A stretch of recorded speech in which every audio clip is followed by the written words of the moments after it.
Your best chapter. My name is Vera Ilnitsky, and I help women create their best chapter after divorce or job loss.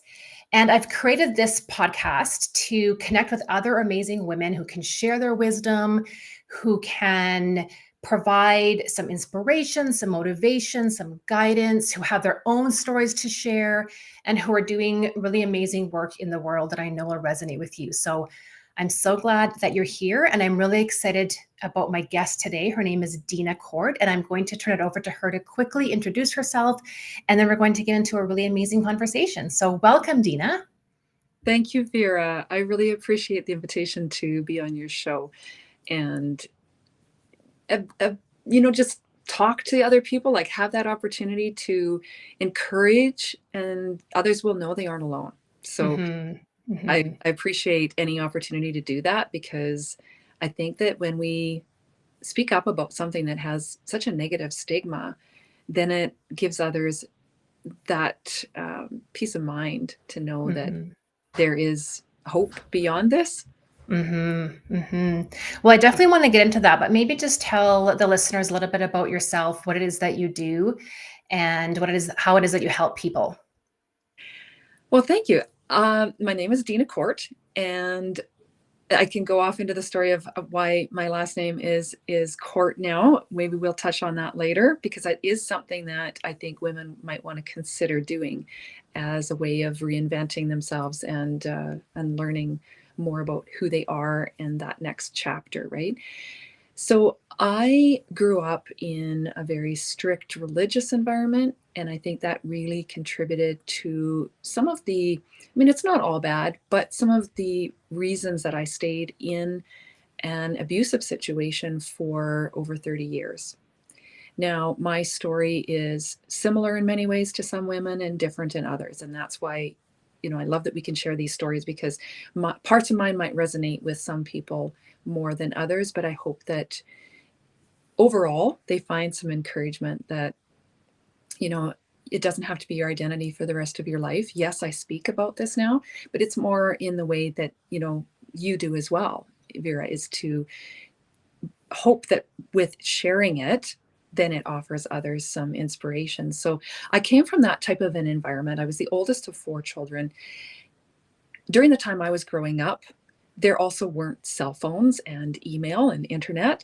So the fact that I was also on a long distance phone line from the other kids that I was friends with during school hours, wasn't involved in extracurricular activities, very limited.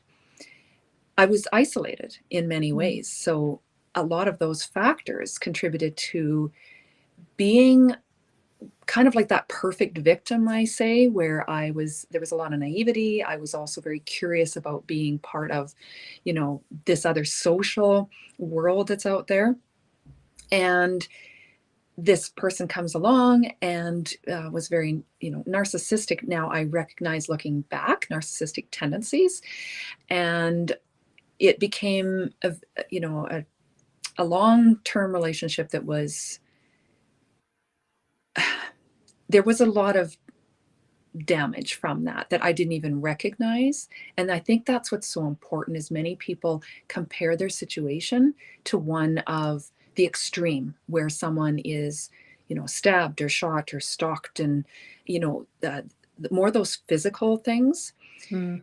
And I really want people to understand that more and more so now it's being talked about, and there's more awareness around the coercive control types of abuse, the verbal, the emotional, the financial, and all those types of abuses.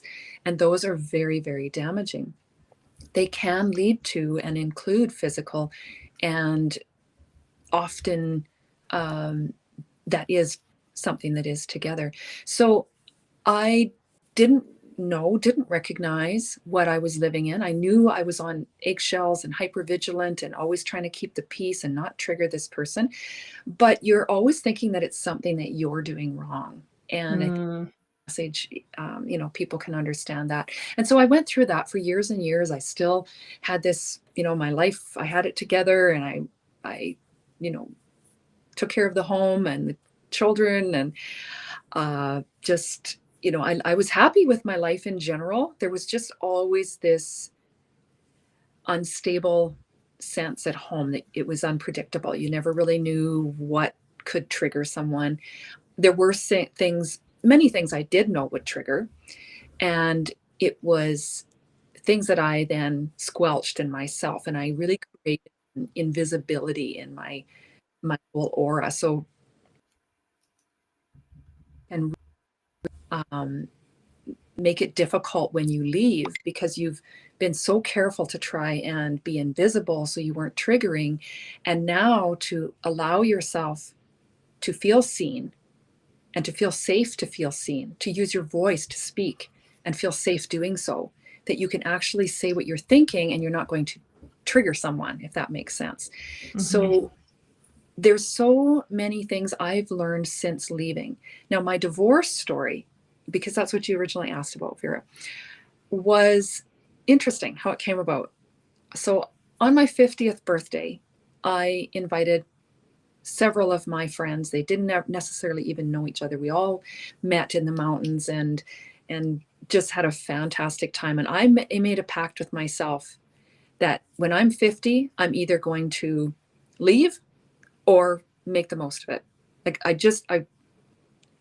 it was just such a limbo for all those years because I never knew if I was safe or what was happening or where I was at. So it was either all in or all out.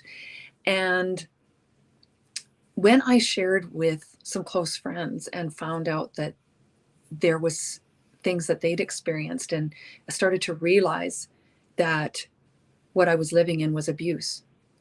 I also have lost two brothers as young adults in motor vehicle accidents. And that was during that time that I was still in that relationship.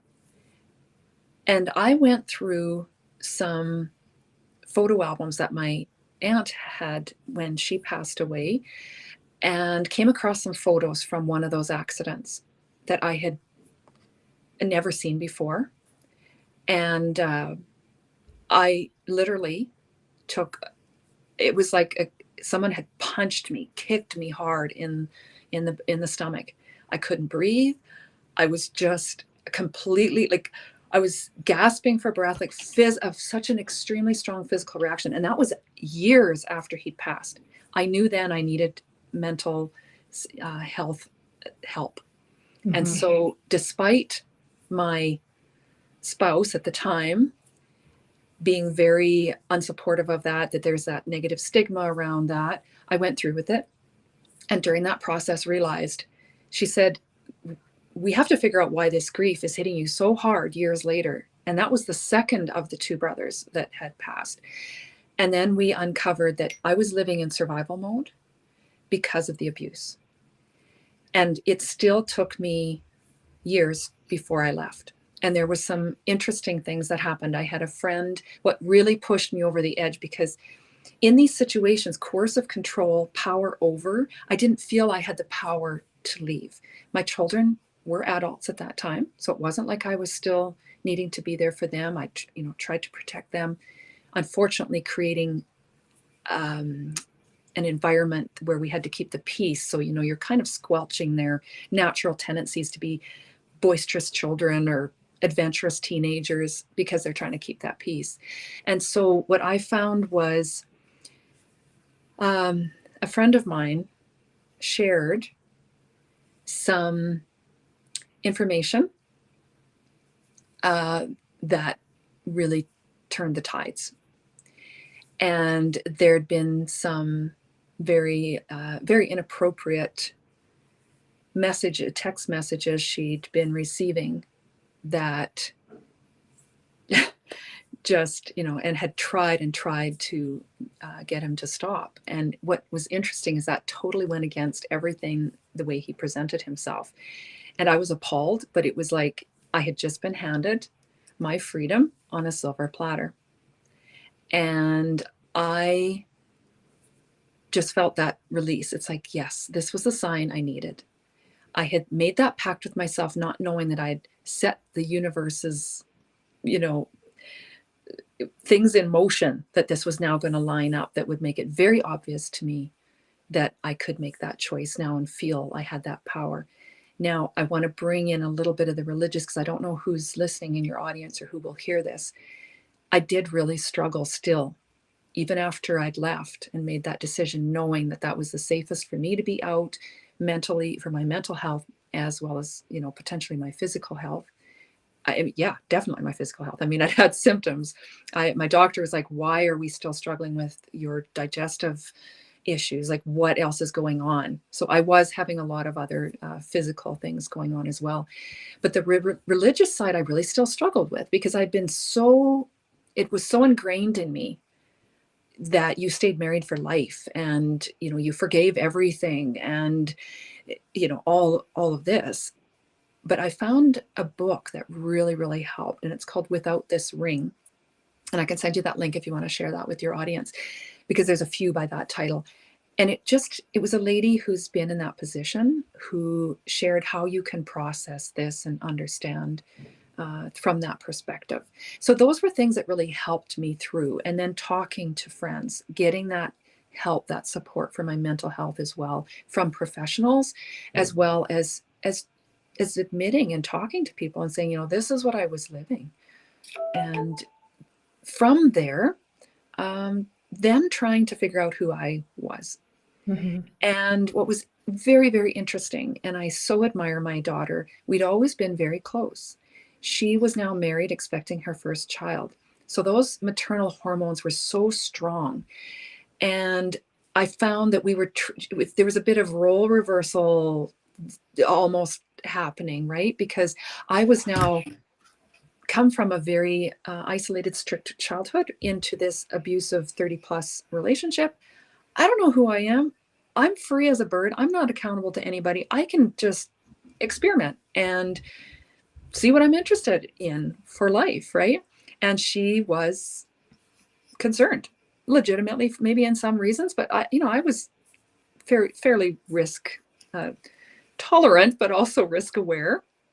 And she requested that we sit down and talk with a mediator, which I am so proud of her and so pleased, because what that did was it gave us that middle ground. And this person was able to validate me in where I was, and explain to her that this is where she came from. This is where she needs to travel and journey through, so that she can find, who she is at this point in her life.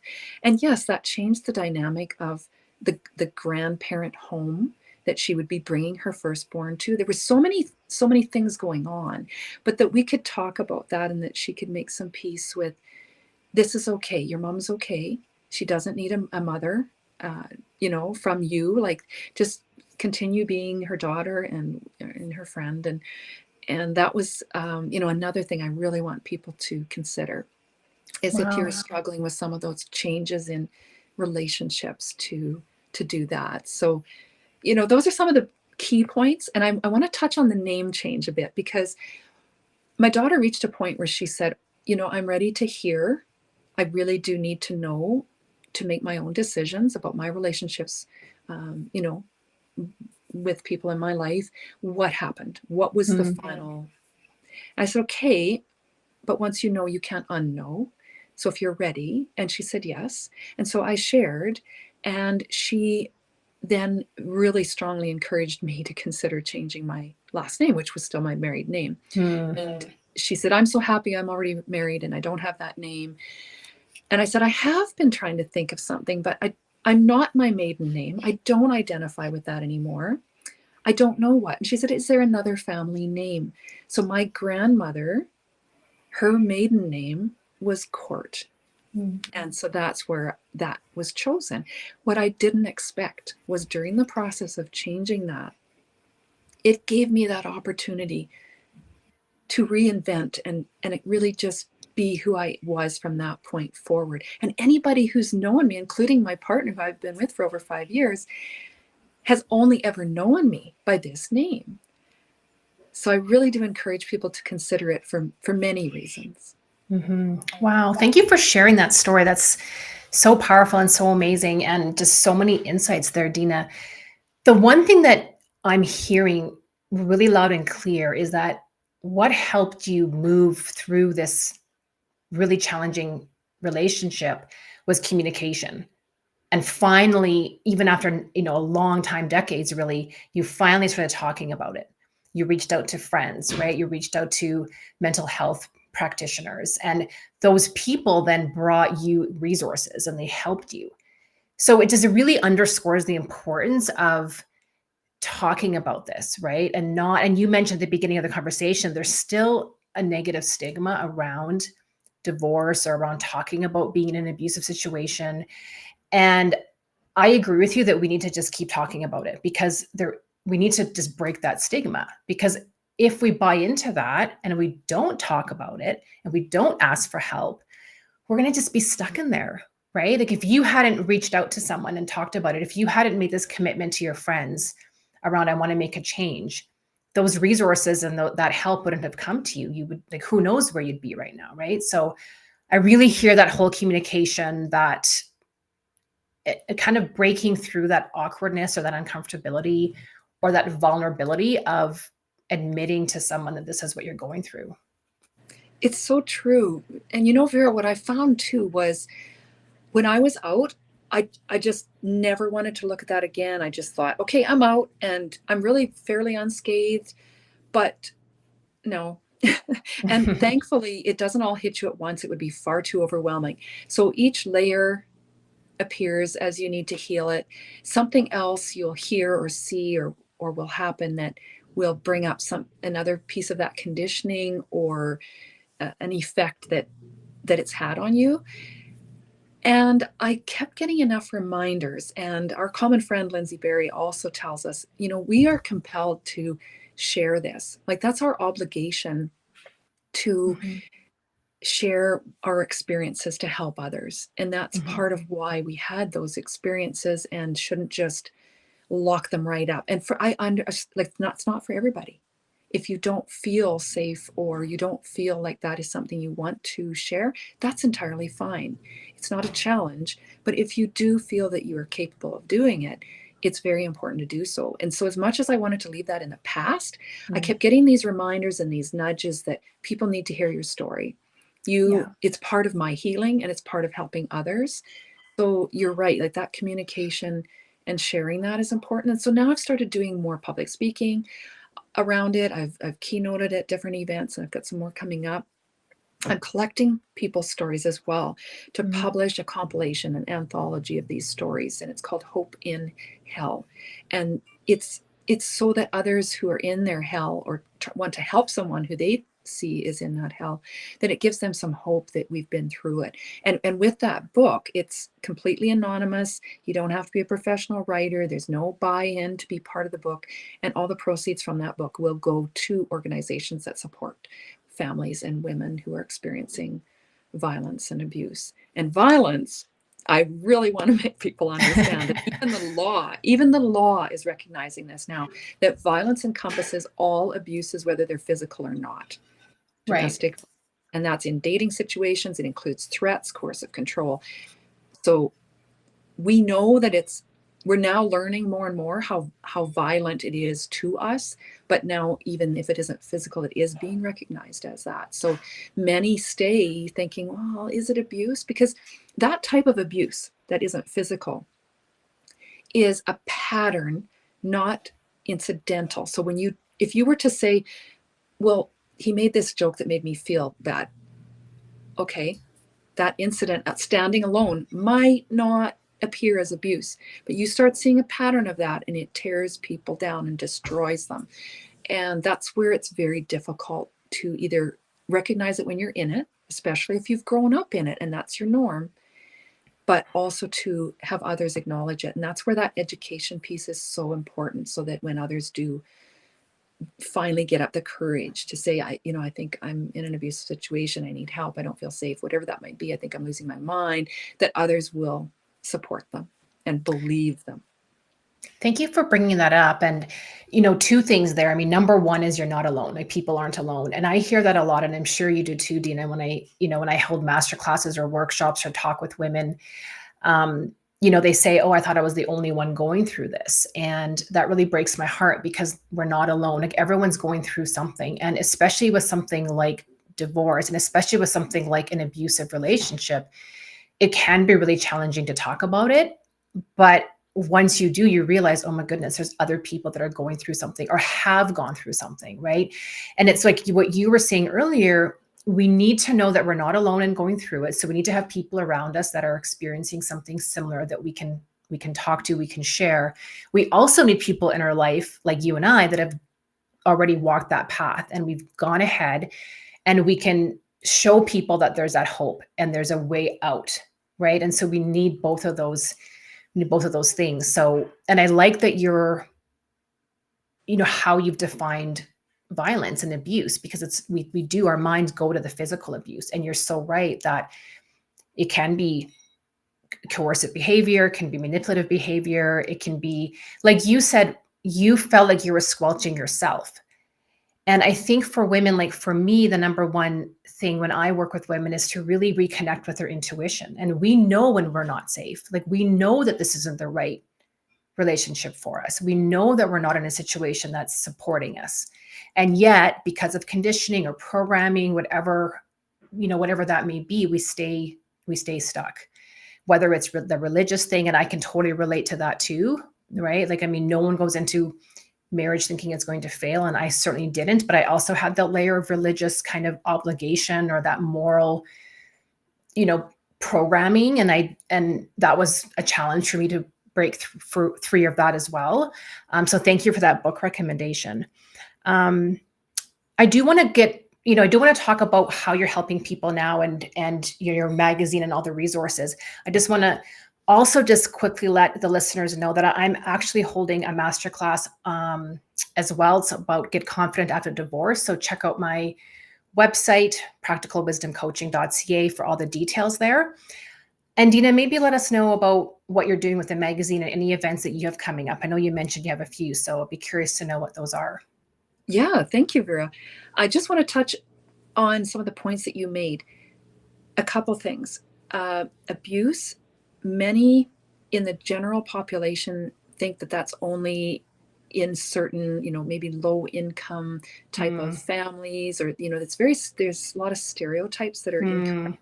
It can be anybody of any educational level, any financial, affluence, any age, seniors, young people, teenagers, dating. It can affect anybody. And the other thing is that so many people are locked into shame. They feel so, like shame and guilt that they're in that. They don't know how to get out. And I just want people, to realize like that's a typical reaction to this. So again, you aren't alone in feeling, you don't know who you're walking by on the street that is in that same position. And thank you for the invitation to share what I'm doing. So Divorce Magazine Canada has been around for 12 years now. And I bought the company from Dorothy Briggs, who had founded it. And I did that just over a year ago. And I've since added a podcast, the Life Changes Channel podcast, and a second magazine called Life Changes, because much of the content from the experts and professionals that I connect people with through the magazine and the podcast and through events, which I'll mention soon, it's relevant whether there's a divorce or not. And I didn't want people to turn away and go, oh, that's just for divorce, because a lot of it is relevant even if you aren't experiencing divorce, or maybe you're past divorce and think you're done with your divorce, but you're still trying to sort out your life post-divorce. And you support people so well with that, Vera. It's amazing. So the magazines are now online and they're now quarterly. So they had been print annual. Now it's only quarterly, only digital, online, and now 4 times a year, plus 8 newsletters on the months that there aren't new magazines. So March 1st, I just launched the 2 digital magazines. They're both available on my website. They're nice flip magazines. They're hyperlinked. There's videos embedded. Lots of information, lots of resources there for people to be able to interact with that, and very accessible. And the podcast, again, I've got guests that talk about all kinds of things from parenting, mediation, life changes. There's a Divorce Diaries series there where people do share their stories. There's also some quick bits, some little short ones with little tips or words of encouragement. I also have a series, Hope in Hell, that talks about exactly that, like what I talked about earlier, people who either are organized from organizations that support or people who've experienced it. And the events that I host are every 2 weeks. There are online divorce resource groups. So these are support groups every 2 weeks. Some of them have a keynote speaker and they're topic specific. We keep them to 1 hour. They're free. They're on Meetup via Zoom. All those links are as well on my website, divorcemagazinecanada.com. And you just go to the events page and you can see all of them. There's direct links right there to register to attend. And the third group I have, so there's two with the divorce resource. One is just Connect. So if you're an expert that wants to be able to meet the people who are looking for help, or you'd like to build your network with other experts because that will better support your clients in areas that you don't have the same expertise in, or the general public who's looking for support and an opportunity to talk with these experts and ask some questions or hear about a topic that's specific. And then the third group is Hope in Hell. So that's a women's online support group around abuse. And people can come in and say, hey, like, this is where I'm stuck. What resources are out there to help me? And at the very least, all of these events, people will leave knowing they aren't alone, that there are people who care and want to help them. 100%. And I've been to one of your support groups and they're amazing, just bringing people together. It's always so amazing to hear what people are going through, what they're experiencing, and what we can learn from each other, because everyone has their own, perspective, their own journey, and we can all learn from that. So that's such a wonderful resource that you offer for people. And you're right. Like when I was going through my divorce, I did feel like I was the only person. And I felt when I was talking with my friends and family that I was burdening them with my problems, with my troubles, right? And that they didn't quite 100% understand it. And so I did stay, pretty secluded, pretty with myself until I found other women who were also going, through a similar situation. And then I felt like I could, at least have that conversation. So I think offering something like what you do is amazing. I think the magazine's obviously so invaluable, so many resources out there, and there's so many things that people go through. And like you and I have talked about this before, how there's a continuum of your journey, right? You could be at the beginning where you're thinking about leaving. You're not really sure what that's going to look like. There's a lot of questions that you have, legal questions, or how is this going to work with children, all the way to, hey, I've already like completed my divorce, but now, how do I reinvent myself, right? What do I do? Who am I now after this many years of being a spouse, right? So, and everything in between. So I love that you offer that whole entire spectrum. And I know that you and I, what's that? Sorry to interrupt, but I just want to give this disclaimer that you and I are both on the same page. We are not promoting divorce. We're not promoting, but we definitely know that it's a real list. It's happening to half the population at least. So we want to support them through that. Yeah, 100%. I mean, I think there's lots of things that people can do to stay in a relationship, right? To grow and learn. And there's a ton of resources for that. And again, I don't advocate one way or another. I think you have to do what's best for you. But I think sometimes the resources that we need are figuring out what's best for us, right? Like what is going to be the best thing for us? What's going to support us? What's going to serve us? And even to your point, what is going on? Like, am I in this situation? Like, just talking to someone about it, I think sometimes is what we need. So I think for me, it always comes back to, what do you need? What's most important to you? What's going to serve you the best? And then looking for those resources that are going to help you through that, whatever that may be. So I appreciate you saying that. And I really appreciate this conversation. I know that you and I can talk, for another long time, and maybe we'll do it again another time as well and talk more about the reinvention piece, because I think that that's really interesting for women as well, like what that can be. But I do appreciate you sharing your story about your name. That is so powerful, and one really great nugget that maybe people can reflect on, and how can this relate to their life. So thank you, Dina. I'm going to post all of your information, your website and everything in the show notes so that people can connect with you. If I know you asked me this when I was on your podcast, you said if you could give one piece of advice to someone going through a divorce or other major life change, what would that be? Trust your instincts. They are there to guide you. Trust them and listen. Be curious when you feel something. And yeah, I think that's the best advice that I could give. And also, people, please watch, because Vera's episode on my podcast is coming out right away as well. Amazing. Amazing. I love that piece of advice. I love everything that you're doing. I really appreciate you being here, and we will connect again soon, Dina. Thank you, Vera. I appreciate your time.